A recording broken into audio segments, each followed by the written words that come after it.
larges. So each of those instances have about 16 cores on them and about 122 gigabytes of RAM. And we use Spotify Luigi in order to parallelize the whole thing. We can run multiple images on a node simultaneously. And Luigi basically keeps track of, all right, I'm running these images, these are next in the queue, and we may have had a hiccup or something and it messed up, so let's re-queue this image to run. So it handles all that for you. And the total processing time for all of these steps is about 14 minutes per image. And an image is basically a 20 by 30 kilometer tile that comes, WorldView tile, at 2-meter resolution. And we can run about 12 to 14 of these simultaneously on a node. And then we're not really limited on the number of nodes we can run depending on what the size of your data is. Okay. So just a little bit of background on the WorldView sensor. It was launched in 2009. It's in a sun-synchronous orbit. It collects pan imagery around 0.5 meters and then 8-band multispectral imagery around just under 2 meters. You can see the spectral response here. This black curve is the panchromatic band, and then we have our 8 multispectral bands. In the ultraviolet, you have what they call a coastal blue. Then there's blue, green, yellow, red edge, and then 2 near-infrared bands. Okay, so how do we generate this land cover? So the first thing that's important is to determine which categories you're interested in.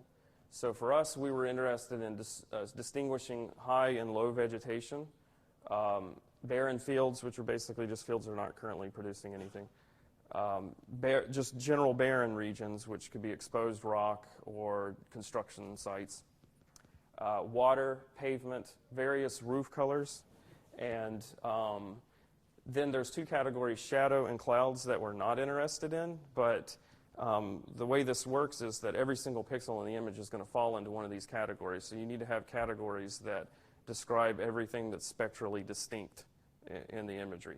So if we didn't have clouds, then we'd have a bunch of large white roof buildings when there's clouds in a scene. So it's important to include categories that have that. Okay, so and then basically the way we're doing it is we're using machine learning. There's several algorithms that exist that can do this. There's support vector machines, decision trees, neural networks, and some boost methods. With the exception of the boost methods, we found that most of these performed similarly to one another, except for the neural networks had a slight performance edge. It used less RAM, and it produced results quicker, so that's what we ended up going with. Okay, so the next thing you need to do is, now that you've determined which classes you're interested in, is you got to get a sample set of data in order to train your network. And for this project, we had basically 6 regions, 5 of which, Chile, India, Jordan, Philippines, and Taiwan, were about 10,000 square kilometers regions, and then we had Southern Australia, which was about 100,000 square kilometers. So you want to select some imagery that is representative of everything you're going to geographically see within these regions. So I ended up picking 30 tiles, and I did this about 4 years ago, so I didn't know about QGIS, so I used Envy to do this, but this lends itself very easily to making just a plug-in in QGIS to do this. But we then go in and find examples of every class that we're interested in. So say I'm collecting samples of red roofs, so I'd go in and draw a vector on a red roof, and then it collects the underlying spectra data for that. And then basically we just do that until you collect enough samples to train the network. And then we, in addition to all the spectral information I'm giving it, we produce 4 spatial bands by using median filters in order to throw some spatial information. And I'll go over why that's important in just a second. Okay, so for those texture bands, we wanted to emphasize homogeneity because we wanted to get rid of high-frequency variations that are within, like if I circle a red roof, if there's 1 pixel in there that happens to be crazy, we don't want that to affect the training too much. So we ended up doing median filtering, which is pretty trivial computationally. And the way we do that is we've got this 8-band image, and we take the standard deviation through the band direction, so that collapses it down into a single band image, which is the standard deviation image. And then we run median filters of size 3 by 3 kernels to 21 by 21 to get 4 different spatial bands. Okay. Now, in order to get any kind of meaningful results, land cover results, we need to take the digital count values from the imagery and get them out of basically from radiance to something that's more in line to the physical properties of the material that you're looking at, and that's reflectance values. So luckily the metadata for the imagery contains all the information about where the Earth and Sun relation is and the solar luminance geometry and all that junk to get the equation up here to convert the data into reflectance. So once we have that, we have 8 reflectance corrected images. And then we want to give this network as much useful information as possible so it can make good decisions about which pixels belong to which categories. So we create band ratios for all the images. So an example would be like band 1 minus band 3 over band 1 plus 3. So important to note that the normalized digital vegetation index, NDVI, is one of those bands, and that's just a standard for detecting vegetation that's been used forever. And that gives us 28 more spectral ratios, and then we throw in the 4 texture bands I was telling you about. So we have basically 40 input values for every single sample collected going in this network. Okay, so we are using MATLAB's neural network toolbox to generate a pattern recognition neural network. And we're giving it 60,000 samples, 60,000 times 13 times 40 samples for every single classification that we're interested in. And so that data then gets split up into three sets. 70% of it goes into training the network. 15% of it goes into validating the network and making sure that we're not chasing the data and stop the training at that point. And then 15% that has nothing to do with the training, that's basically a independent evaluation of how good the network's performing. And then we continue to train the network until we minimize confusion between each category. So it's kind of hard to see here, but this is a confusion matrix. And ideally, when you say something is low vegetation, then you want the network to say that it's also low vegetation. And so you would want ideally everything to be along the diagonal here, all 60,000 of the samples. So how far they are, how many are off here is how poorly it's performing. So we basically will train this until we get maximum performance. Oh, and then this is basically the topology of the network. You got 40 inputs going into the network, and you get 13 classifications out of the network. So this is going to give you values 0 to 13, where 0 is there was no data here to do any classification with, which happens. Some of the edges of most of the WorldView imagery are just nothing. There's like no data values. Okay, so this is the results. I have color-coded those 0 to 13 values here. We've got low, high vegetation, barren fields is brown, beige for just barren earth, water's light blue, pavements yellow, and then the various roof colors. Clouds are pink in this case, and then shadows are black. So this just shows the satellite image and the comparison. You can see all the red roofs here, gray roofs, roads showing up as yellow. And on the left, there's an animation, which is basically we get a lot of images that overlap the same area, and we want to take advantage of that to improve our classifications. So here you're just seeing several images that are covering the same area that are taken different times a year, different days, different passes. And some of them are better than others, like this one. This one's pretty good. We're getting a little bit of confusion between shadow and water on that one, and then this one's taken on a cloudy day, so we've got lots of clouds on that we want to correct. And then I want you to also notice that they're kind of jumping around a little bit, and that's due to misregistration because the sensor itself has a pointing air, and it can be as high as 30 meters in some cases.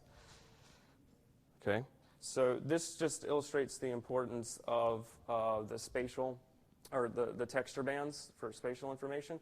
So if we train a network that does not include those 4 texture bands, then we're getting misclassifications of the roads through here, are classifying as gray roof instead of pavement, which is kind of a little difficult because gray roofs tend to be asphalt shingles and roads tend to be asphalt pavement. So that makes sense. But roads are spatially different than buildings in a lot of cases. So when we train the network with including the spatial information, then we see that we correctly get all the roads out on there. So that just illustrates that when you're doing this, you can't just give it spectral information. You've got to throw in some spatial stuff too. Okay, now we want to register all those overlapping tiles. There's a couple of reasons we want to register and aggregate the results. One is to create a single uniform tile set. That's 0.2 by 0.2 degree tiles that I was talking about. When we get the imagery from WorldView, they're not in any kind of gridded format. It's just basically where the sensor happened to collect data. So we can get the data into a gridded tile set. We can reduce misclassifications and noise by taking the aggregate of for an overlapping area of what classification occurs most often. And we can backfill any areas with clouds if we've got multiple images with data from a day that wasn't cloudy. And then we can provide the accurate, up-to-date results. We can favor imagery that's taken more recently so that our results are reflective of what's currently going on. So in order to aggregate all these cells, we divide everything up into 0.01 by 0.01 degree cells, and I'll go over why that's important in just a second. And for each one of those cells, we then find all the overlapping MSI that cover that cell, and then we score it based on the pixels that are within that cell. And the way we score it is we tend to favor greener imagery, so imagery taken during like healthier vegetation seasons. We penalize imagery that has a lot of shadow, clouds, or just no data values in it. And we try to we give imagery that is more taken with a nadir shot, a higher score than some funky geometry that was collected. And then imagery that was collected more recently gets a little bit of a boost. So once we do that, every image has a score at this point, and then we just rank everything according to highest to lowest score. Okay, so then what we can't just register the images, because I told you about that pointing error that we had. So if you just blindly register them, then you get a bunch of junk. And in order to fix that, we need to register the whole stack to one another. And the way we do that is we use fast features, which tend to be like really good features like corners and edges, and we find those for all the images in a stack. And then we take the 10 images with the highest score, the one with the highest score, or we take the 10 images with the highest score, and then we get feature correlations using brief between all of the images in the stack and the one image with the highest score. And then once we have those feature correspondences, we then snap, doing a rigid body transform, all the other images to that main one. So now they're all registered. And the reason why we did 0.01 by 0.01 degree tiles is because we can get by with just a rigid body transform rather than having to do like a full homography, which is computationally expensive. And then once the stack is registered, we then aggregate them by taking the classification for every single pixel that occurs most often. If we have classifications that are clouds or no data, we throw those out and then pick the next highest. So that's how we fill in cloud regions. And then, so now we've got a whole stack that's registered to the image with the highest score, and then we aggregate it all together to get one image. But that image with the highest score might have a pointing error itself.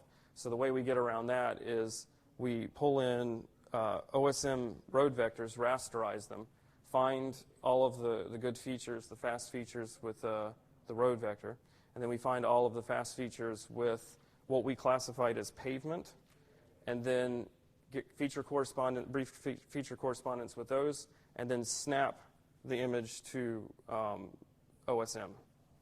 So that was a lot of words. A picture's worth 1,000 words, so I'll just show an animation that basically describes what I just said.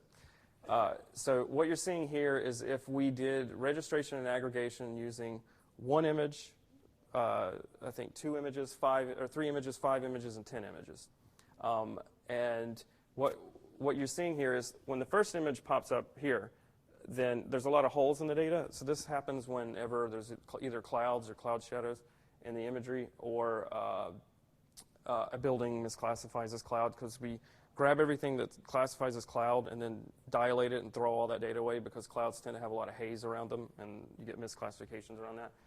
But as you add more images to this, it starts to fill in those holes with subsequent data. And you also notice that the data becomes less and less, there's less of the salt and pepper noise. It's starting to settle in on what classification it should be.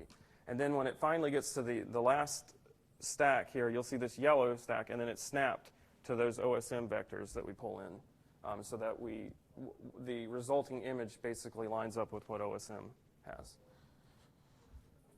Okay.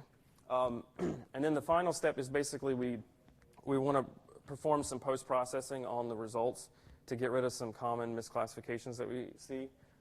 Some of these include the salt and pepper noise you're seeing. You got like single pixels that are misclassifying. Those get replaced with the mode of what the surrounding pixels are. For buildings, there's like a minimum building size that you can be, and if it's like a blob that's too small to be a building, then we replace those. And then we'll get some cases where there's just this very large thing that's too big to be a building. Let's say a beach classified as a white roof. Then we go through and find those and throw that out and just basically say we don't know what's going on there. But more recently, I've noticed that OSM actually has that as a classification in it. They have beaches, so I could then go in and just look at what OSM says is a beach and what I call maybe a white roof and replace that with barren. Some other common stuff that we have is there's a lot of like red soil, clay soil that's in the outback in Australia, and this will sometimes classify as red roof. So we want to correct basically any region that's out in the middle of nowhere where we don't have a lot of tile coverage to fix that, that is surrounded by barren classifications or barren fields. And then shadow and water tend to get confused a little bit. So if we have a shadow region that's completely surrounded by water, then we replace that with water. So a couple examples of that. This is an area in the outback in Australia where we've got some red roof misclassifications occurring, but it's completely surrounded by barren. So we can correct those. And then this is another one where there's a lake with some shadow misclassification that we can then correct. And notice we're not correcting like if there's a shadow due to a cloud on here. And this is the overall results. So we have a sort of urban area here. I think this is in Sydney. And we zoomed in on a specific spot there where you can see high resolution. And you'll notice that we've got this new orange color is OSM verified roads. So if we called something pavement and then OSM roads also said that it was a road, then we reclassify that as verified OSM roads. So the only thing that's left is pavement at this point. It tend to be lots. We'll get a few gray roof buildings in, but I can show you what we're going to do about that. And then this is just a rural area that's outside the city. Okay. So some use cases for this are for our project. We're interested in doing region discounting. We want to basically say if we see some image and there's like a lake in it, then we only want to look at places that have lakes. So we can quickly do some region discounting. And in this case, one example is I want to find all the urban regions, particularly the dense ones, and distinguish those from rural areas, small towns, that kind of thing. So what we'll do is take all the classifications, all those roof classifications, the pavement and all that, and put it as a mask, and then we did a density image from that mask, and we can determine what areas are urban dense areas. And that's what this red mask is here, and this is over Sydney. And then we can take that a step further and find all the large buildings that are in urban areas using some morphological operations. And then we basically get all the large buildings, which tend to be industrial areas, shopping malls, Walmarts. And then we can also do that same sort of thing in a rural area where we find large rural buildings, which tend to be like power plants, textile mills, Walmarts. And then we get rural fields as well from taking vegetation data and the barren field data. Okay. So another application is, I said, was object detection. So for this image, we have all of the OSM roads that agree with our pavement. But you'll notice that we see some pavement here which did not turn into an OSM road, and it's because OSM doesn't have this in its database. So you can easily see how somebody can make an algorithm that sort of just goes along the road and looks for pavement that directly connects to the road and tries to form some sort of linear connection, and then basically extract these road pieces that are not showing up and add those back to OSM to improve OSM. Okay, and then some problem areas we have.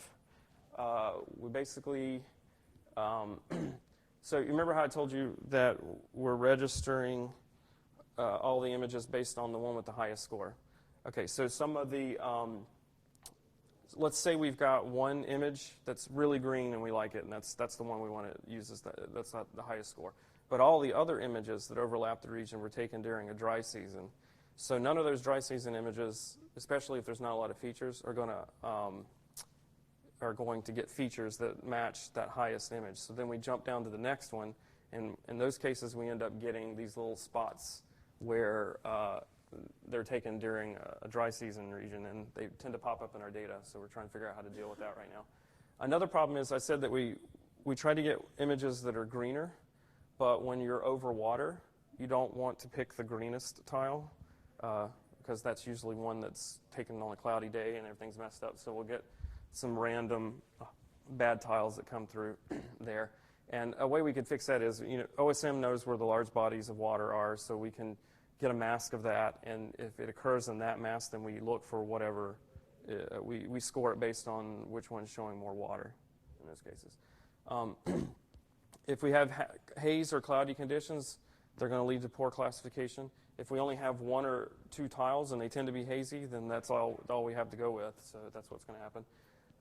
And one way we could do some improvement here is we've got one network that represents all of these regions trained. Because there was emphasis on making this extensible and run on all the regions that we had. But if you train a network based on different biomes, you'll get much better results. And you use the network that occurs where you're located. And just to show you what they did for the NLCD is they broke the United States up into 66 different regions. I don't think that's necessary for this. We can get really good results with probably just 2 to describe the United States. So it's just showing you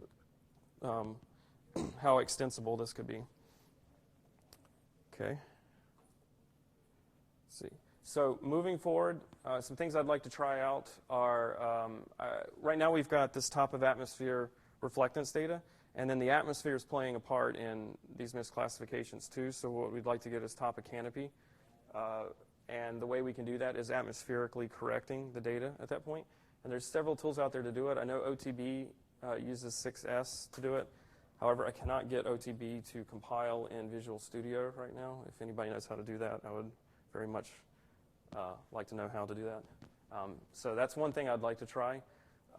Another thing is deep learning. That's like the hot thing in science right now. So convolutional neural networks are one route. Autoencoders. Autoencoders basically what I'm doing right now, but instead of 40 inputs go into this network and then 13 classifications come out, you get 40 inputs going into the network, and then it spits out a few results, and then those go into another neural network and a series of neural networks. And they could be networks that are defined, like I'm going to tell the difference between low and high vegetation. That's the only thing I do. And that should bring us some extra or better results. And it should be pretty easy to try that because it's basically the same sort of setup I have now.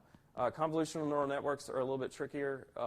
They incorporate spatial information automatically. So that's the good thing. The bad thing is it's still like a black box. So I'm trying to figure out how I would create sample data for that. And then if you had a chance to see Yi's talk yesterday, he is basically taking a lot of imagery taken at different viewing geometries and collecting and creating digital surface maps from that, which are fairly accurate. We've got an example here, I think, outside of Santiago.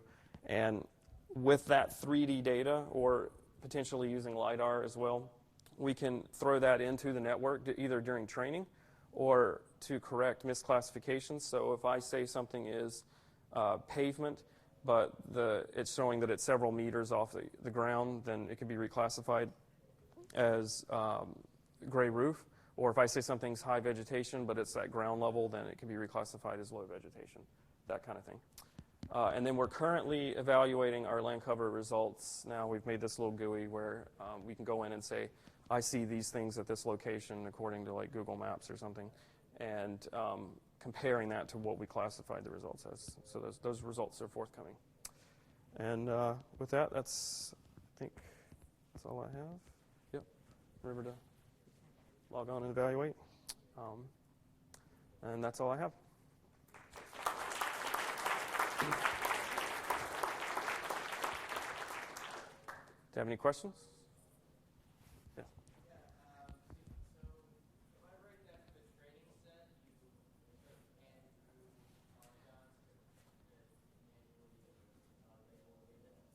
Yes, he's asking if I manually hand drew polygons to collect the training data. Yes, I did. It took forever. It is definitely something for a graduate student to do.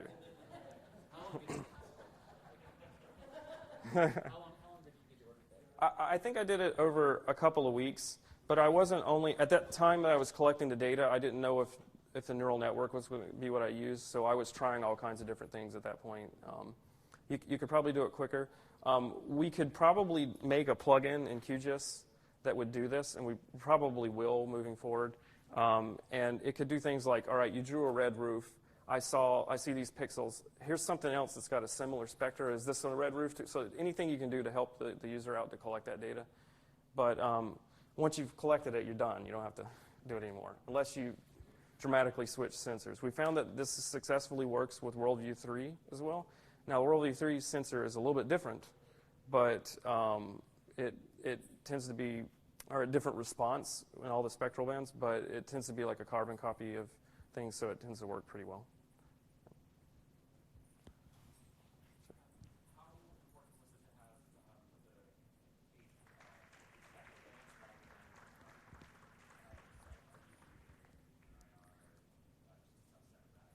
So he's asking how important it was to have all 8 bands rather than just having like 3 or 4 bands to do this. If you want a network that works on all these regions, then you're going to need an 8-band neural network. I tried to train on just 4 bands because that's another product, and it doesn't work. But a 4-band network will train on specific regions. So if you've got like a tropical region and you want to train a tropical network, then it'll work for that kind of thing. But you do get added advantage. That second near-infrared band is very critical in distinguishing water from shadows. So you're going to see a little bit of a performance degradation if you're only using 4 versus 8. But it's still workable. I mean, you can still deal with it. And then you'll just need to work with more in misclassifications and post-processing of the data. So, any other questions? You in the back?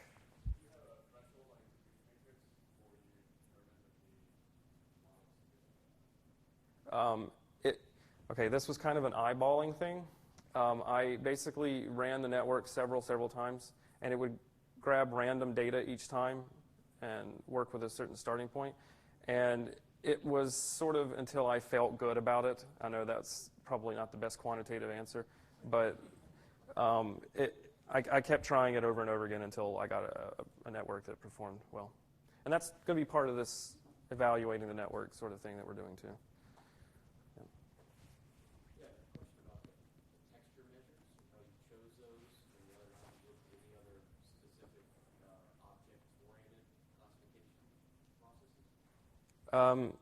I realized at some point that we were going to need to put in textures, and I tried to, I didn't have a lot of time to work with it. I tried several methods. What I really wanted to do was, you can calculate like this gray level co-occurrence matrix and get entropy and things like that, but it's like incredibly computationally expensive to do that. And I think OTB actually does it, and we used OTB to do it, but it still took forever to like generate that kind of stuff. And just spatial filtering is, just convolution, so it's trivial in terms of computation time. And I got the best results when I just did a median filter. I tried all the other kinds of filters, and that tended to be the best one because it just sort of emphasized homogeneity and just got rid of the high frequency noise in the data.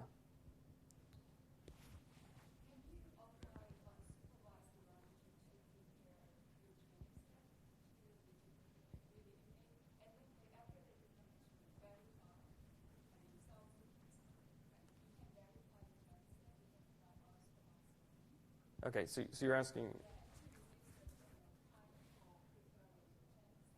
Okay, so she's asking if we can use unsupervised training in order to prepare the training set, sort of reduce the burden on the user. That's something that you can do. However, you got to be careful when you're doing that. So unsupervised training tends to find like the largest differences between things. And I've noticed that, like with Landsat, you get a thermal band. The thermal band values are not very different from one another, from one object to another, but the thermal information itself that it adds is critical to the network. But if you were to just do unsupervised training, it would kind of just throw out that thermal information and not think it's important. So that's one thing you got to be careful about when you're doing it. You could do it, but it ended up being less trouble, I think, just to go through and spend some time just collecting the data manually. Yeah. For the 28 band ratio differencing and whatnot, how did you pick those? Was it just sort of like an iterative approach, or were there a few? Did you just know that those were the right band ratios? I actually generated it from all of them. So 28 is if you, for all 8 bands, you do 1 minus 2, then 1 minus 3, 1 minus 4, that kind of thing. So that's where you get into this little black box nature of using machine learning. I don't know which ones are more important than others, but they're all in there. So it can decide. I know that NDVI is important, and then I think there's an ND or NWI or something like that. That's for water. So, that one's really important. But I think there's some other machine learning approaches you can do, like random forest and stuff, and it'll give you an idea of which bands it's using the most to make decisions. And some of those, it's not always obvious. Like sometimes it'll grab the yellow band and think it's getting a lot of useful information out of that. I mean, to me, that doesn't seem like that makes any sense, but that's just how it works with it. Yep. So, we good or still got?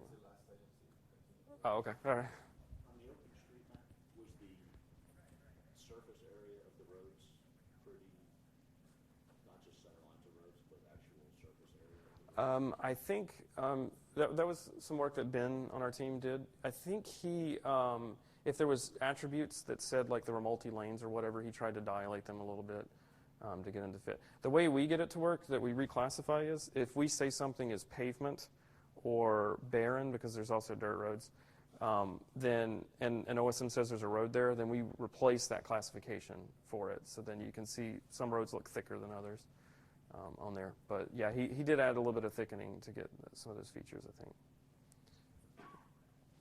Anybody else? All right. Well, thank you very much.